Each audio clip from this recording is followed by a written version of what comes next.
Hello everybody, my name is Benjamin Bloom. God, it's incessant, isn't it? Here we are again. 3 games to go. Easter Monday morning. Another round of games to preview. For those eagle-eyed of you, you will notice I am in a different house. I've just moved house, so I have no internet for a while until Talk sort themselves out. So the live streams are just on hold for now, unless I find somewhere I can do them. So I do apologise for those people who may or may not be missing the live streams. They will be back very, very soon.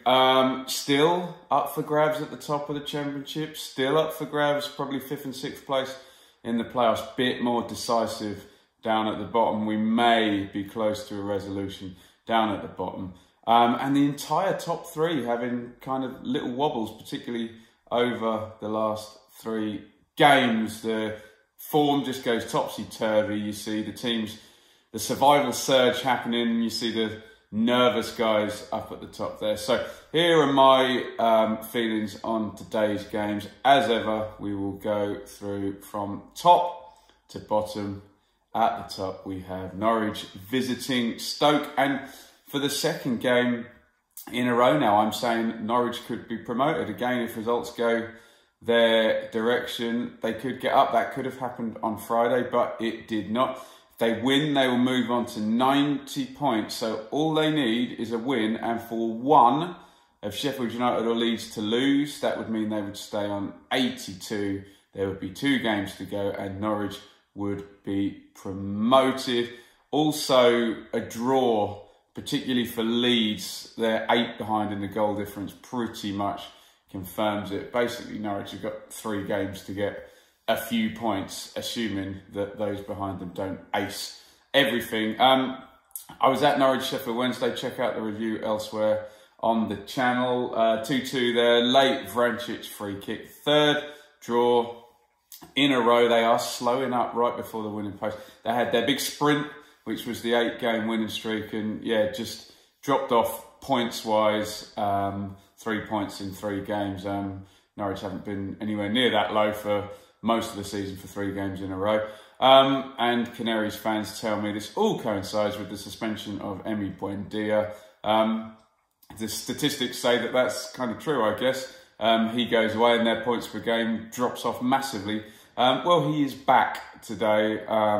And like I say, most Norwich fans seem to think there's a rather large cause and effect between those 2 things.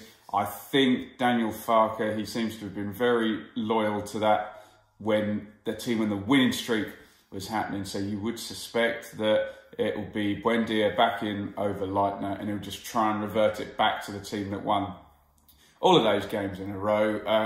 Leitner's an excellent player, but he's just not first in his position at the moment and doesn't really fit in the other spots. Didn't really work as a right-sided kind of attacking player up there. Stoke are on the beach now, and they are mathematically confirmed for Championship next season. They're not being relegated. They're not being promoted. The good news for Norwich fans wanting that promotion to be done today is that they have won 2 of their last 15 games. Not good. However, they're very capable of holding Norwich to a 4th draw in a row. In fact, statistically, they are the most likely team in the league to draw. 19 is the number of draws for Stoke this season, top in the division.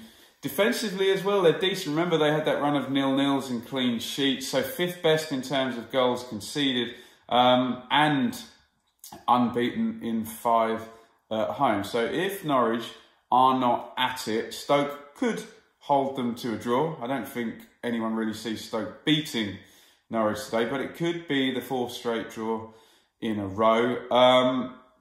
The doomsday scenario is that a defeat for Norwich and wins for Sheffield United and Leeds would actually make it a race. There would only be 2 points difference. So from a neutral's point of view, that's what you would want, everything to tighten up, and for entertainment's sake we get a nice race. But if you've got any allegiance whatsoever towards Norwich, you'll just want this done as soon as possible. They've already missed 1 chance, and the likelihood is Obviously, Sheffield United and Leeds don't play at the same time either, so Norwich really relying on Sheffield United losing, really, because they can beat Norwich in terms of goal difference. They're a bit closer than Leeds are. Anyway, it's a difficult one. Is Buendia going to come back and Norwich just click straight back to, 8 wins in a row and beating QPR 4-0? I think it's going to be a tricky one. Let's go for a draw and for that title race to roll on for the sake of my channel a little bit longer, so we've got more stuff to talk about. Anyway, regardless of the title race, the second and third race we think probably will go to the wire. Anyway, let's talk about that second and third race. Hull versus Sheffield United, and amazingly Sheffield United are back in second place after beating Forest. They're level on points with Leeds, 6 ahead on the goal difference. I went to Sheffield United. If you've seen my video, 2 games in one day, check that out. I went to Sheffield United Forest. I got in the car, started listening. Millwall had a guy sent off. Leeds took the lead, and you're like, well, that's sorted for today. But then amazingly, Leeds lost. So Sheffield United back in the box seat. 3 games to go. John Egan will come back in this one, likely replace Richard Stearman at the back. Basham is apparently ahead of Sharp in his recovery, but I don't think we'll see either of them today. So I think you keep Craney in there in the back three. It'll be O'Connell, Craney, and Egan will come back in. Up front, I've got absolutely no idea. McGoldrick played really well against Forest, so I'd imagine he would stay. Medine is a big handful, but didn't seem to sync up too well with McGoldrick, and it did force a bit more of a direct style than I've seen from the Blades this season. Hogan's there in the background. I think Wilder will go with Medine, but him and McGoldrick just need to get a bit more on the right wavelength today, like McGoldrick and Sharp obviously have managed to build up all season. Hull lost at Borough this past weekend. If the Teessiders win again this weekend, then Hull's massively slim playoff chances are mathematically over, and they move from kind of the edge of the beach right into a nice deck chair position with an ice cream there. That said, Sheffield United did look a little bit tense against Forest. Grzycki and Bowen are the star men for Hull, and the Blades play with very attacking wing-backs, so there could be space for these Hull guys to get in behind, particularly if it's one of those occasions where one team has to win and they're just piling on, and the expectation is they're just going to attack. There has to be some patience from both Sheffield United players and fans in this one today. Blades will only care about one thing though, and I said this with 8 games to go. All you have to do is match Leeds. That's all they have to do, and they're in the Premier League. Now it's even simpler. 3 games, and they just have to match Leeds. And remember, Leeds have got that hard game with Villa coming up as well. So really, Sheffield United will only care about one thing, and that is matching Leeds. They know now if they pretty much, unless Leeds have some huge wins, they're going up if they can win the next 3. So destiny in their own hands. Oh, but it's got tripwire written all over it, this one, hasn't it? Hull, nothing to play for. A dangerous opponent with nothing to lose, with a couple of players who can really, on their day, just do for you. Goodness me. I don't know what to predict. I really don't know what to predict. I think it'll be tight. Let's go for a Blades win and keep that title race going, but it's not going to be straightforward at all up at Hull. Let's talk about Leeds. I will be at this game today. Brentford versus Leeds, 5:15. What will there be to play for today? We just don't know. Imagine from a Leeds point of view if the other 2 teams have lost, and the way everyone's tripping over, that just could happen. But what on earth were Leeds doing against Wigan? Down to 10 men, 1-0 up on 17 minutes and losing 2-1. And everybody will look at this game as the one where Leeds threw it away if they don't get automatic. Back in the day when I supported George Burley's Ipswich, oh God, 98, 99 or something. Ipswich played at home to Crewe and did exactly the same thing Leeds did. And everyone since pointed to that one game when Ipswich cocked it up. So these things do happen at this time of the season. Leeds fans will hope this is actually just a freak result, and that if you play this performance over the last 3 games, 36 shots, 10 on target, 5 big chances created, you're probably going to win more games than you're going to even lose or draw in that instance. So it's just finishing with Leeds, isn't it? They seem to need to... I remember playing snooker once and someone said to me, unless the ball's over the pocket, you don't pot them in, Ben. That seems to be Leeds with the finishing at the moment. They need to be creating a lot of chances to get the goals. So with that being said, Bielsa did finish with Forshaw, Roofe and Clark all in there. So perhaps having Roofe on as well as Bamford might give a bit more edge in the finishing department. Who knows? That would mean Roberts would miss out, and Roberts has done obviously good work for Bielsa as well. I don't see Forshaw getting in over Phillips, but Clark maybe over Harrison to just add that little X factor. We know Brentford will play wing backs as well, so if he can tuck in behind there, like we were mentioning in the Sheffield United Hull game, could that be an avenue for Leeds as well? Brentford are properly beached. That would be the thing for Leeds rivals today. They're right in the middle there, not going up, not going down. They drew 1-1 with Millwall. Dalsgaard sent off, so he'll miss that one. So they are quite young and inexperienced in their back 3, Brentford.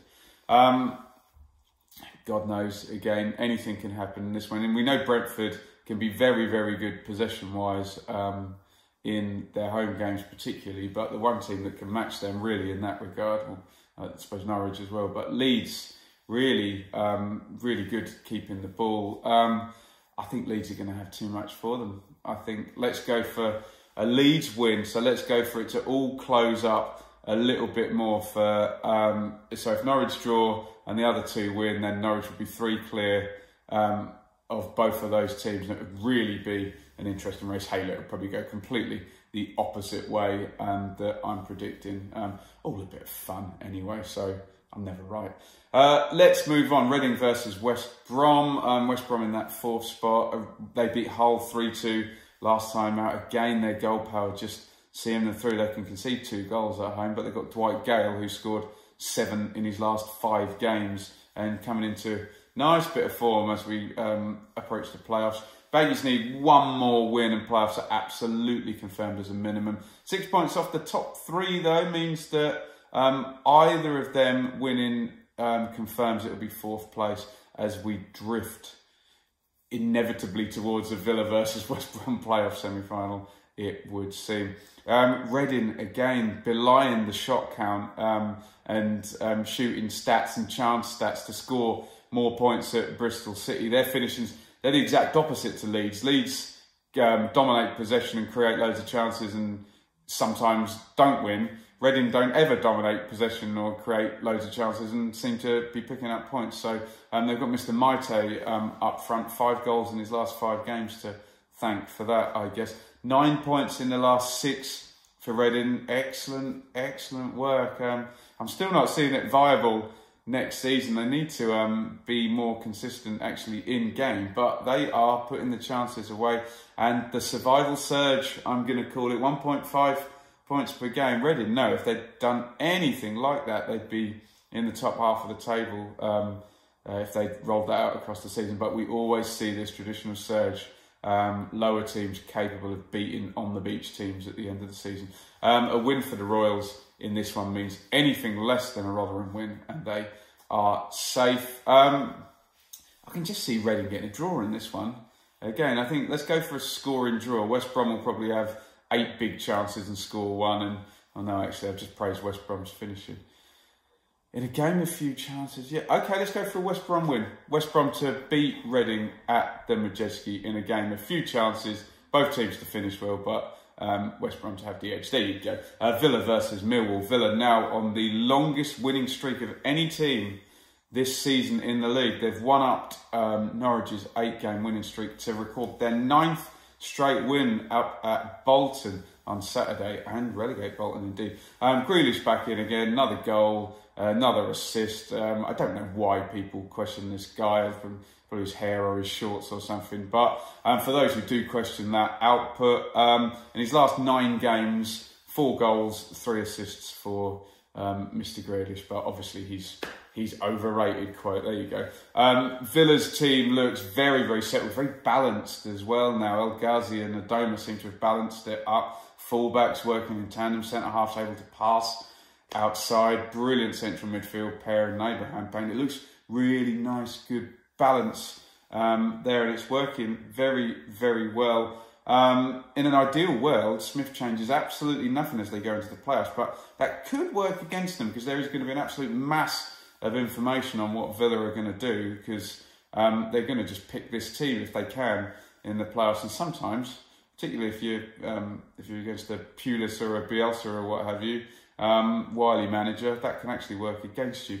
Millwall, like Reading, they're on the survival surge. 9 points in the last 6. Good work from Millwall. Got those 2 victories in there. And only really defeat was a spirited one at Leeds. They took the lead twice at Leeds.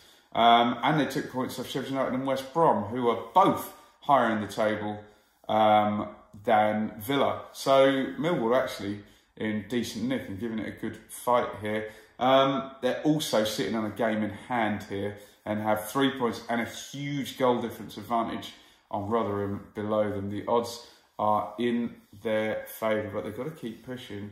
I think it's 10 in a row for Villa today. I think Villa are going to create a lot of chances. Millwall could score. We know how brilliant they are at hemming you in and good on set plays particularly as well. So there's a chance that they could score, but I can just see Villa creating 4 or 5 good chances in this game, and we know you only need to take a couple of those and you are winning most weeks, aren't you? So let's go for another Villa win, 10 in a row. Forest versus Borough. Borough back in it now, 3rd win on the trot, 3rd clean sheet against Hull at the weekend, back in 6th, and whoever finishes in 3rd, I've talked to Sheffield United fans and Leeds fans already, they're going to be like, oh God, not Borough. You just don't fancy that. You've just, been battling for automatic. You drop down to 3rd and then it's Pulis over 2 games and the battle, the brick wall you're going to come up against. Makeshift looking backline for Pulis, though. No Fry, Ayala or Friend, but they made it work against Hull, like I said. 3rd clean sheet in a row. Asumbalonga with the goal now, and he has 12 for the season. Some people would say that scoring 12 for Borough under Pulis is probably the equivalent of scoring 25 for Norwich or Leeds or Sheffield United, given the chances are so few up at Borough. Forest were not good at Sheffield United, but they were in the game up until the red card. Ben Lewin obviously will be suspended. You think Milosevic will just drop in for him. 4th defeat on the bounce for O'Neill and Keane. They've dropped into the bottom half and officially now cannot make the playoffs mathematically. Excuse me. Colback, 15th yellow on Saturday for diving indeed. He's done for the season, so probably chaps with O'Neill and Newcastle about getting him back down. But Forest not gelling yet under O'Neill and Keane at all. Let's go for a low-scoring draw in this one and a not very attractive game. So 0-0 or a 1-1 Pulis versus O'Neill. It's got that written all over it, hasn't it? Sheffield Wednesday versus Bristol City. I saw Wednesday at Norwich in their last game. Bristol City back into the chasing position in 7th. 1 point in their last 2 games. Borough, 6 points in their last 2 games. Those swings are so vital at this time of the season. 5 point swing over 2 games there. Robins 1 point off Borough. They can stay in touch with them. They do have that game in hand over Millwall, which could be worth something. Last time out, they drew 1-1 at home to Reading. 11 points in the last 6, though, for Bristol City. So big picture. Keep that up. You're probably going to be fine. Wednesday, the draw was probably a fair result at Norwich, but always smarts a little bit when it's the last kick of the game. Although Norwich did create 2 other big chances and missed them in the first half. That said, the improvements under Steve Bruce have been absolutely massive. That's probably, second time I've seen them under Bruce, and I thought they looked really, really assured in what they were trying to do against a really, really decent Norwich team. The faint playoff hopes would be boosted by a win. This is the most direct rivals, but yeah, a little bit clutching at straws for playoffs now. If you're not Derby or Bristol City, they really look like the ones, don't they, who might get the 6th place off Borough. Tricky one, this. Wednesday, hard to play against. Let's go for drawing this one, scoring draw up at Hillsborough. Derby v QPR. Derby came back twice at Birmingham. I know I'm a Waghorn fan, but what about that lob? Watching it down and just lobbing it over on the run. Brilliant goal from Waghorn there on Friday. Still well in the playoff hunt. 3 points off Borough. Bristol City in the way.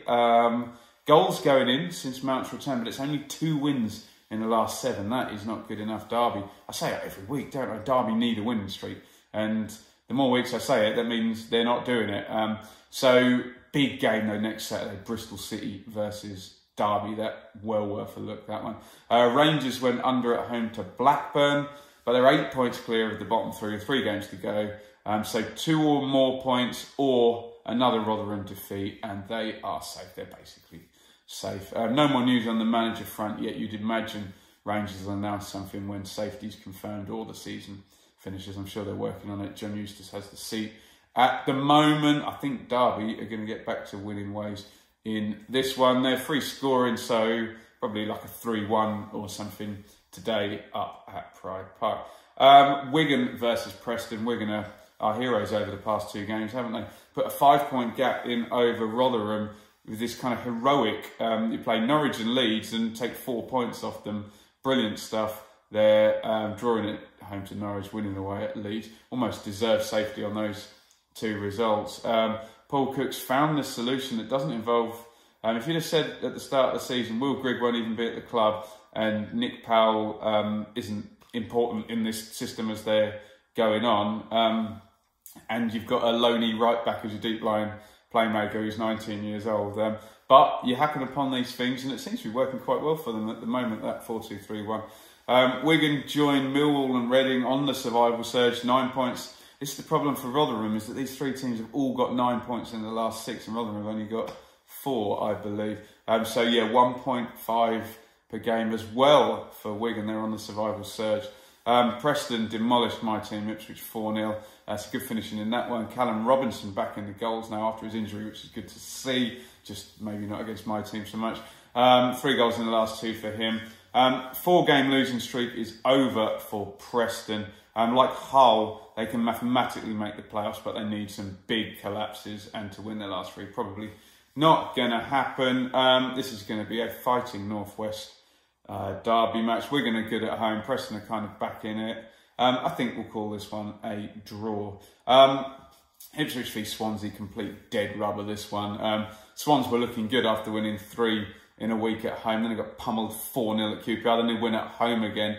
What about this for kind of streaky? We've looked at Bristol City, but Swansea, 6 straight home wins, 7 straight away defeats. Interesting. Ipswich got a hiding at Preston, but Paul Lambert fielded a team with no loan players and lots of youngsters. Emmanuel Kenlock Downs all started, and El Mazzuni made his first start as well. So definitely League One preparations. This will probably be 1-1. We joke about Ipswich, so they draw 1-1 or lose 2-0. So let's go for a 1-1 here, being Swansea so bad away from home.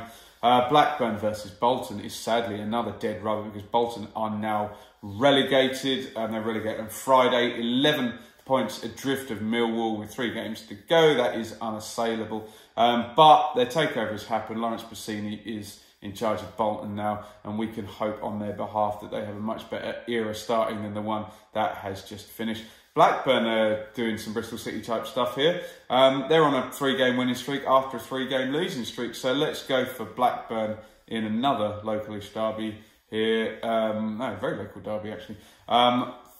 Let's go for Blackburn to make it a 4th straight win. And finally, we're down to Rotherham. Rotherham versus Birmingham.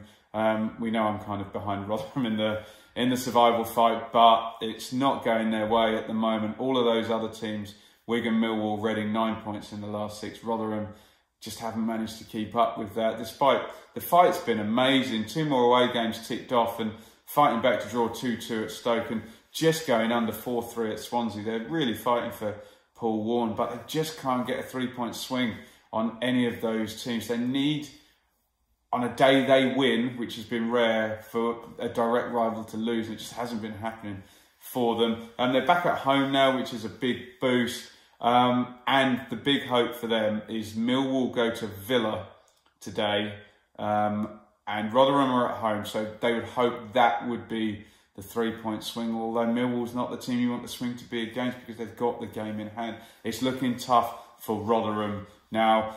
Blues soldier on. Big issue for Rotherham as well, though, is that if Blues go there and not lose, then Blues guarantee their own safety. So that will be their fillip for winning that one. Remember, though, long old season for a small squad under a transfer embargo, and you must be knackered now.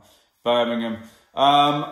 I've just been predicting Rotherham to win every week because I'm kind of a little bit behind them from an underdog story point of view. So let's predict another Rotherham win and see what happens. Look, so I've gone a bit long today. Thank you very much for watching. Enjoy whichever game you go to. Look out later for my Brentford v Leeds review. That will be up early evening because it's a 5:15 kickoff.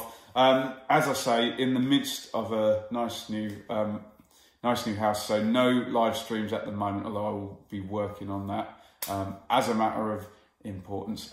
Hit subscribe, get involved in the comments, give me your own predictions, thumbs up, and we'll see you later on. Thank you.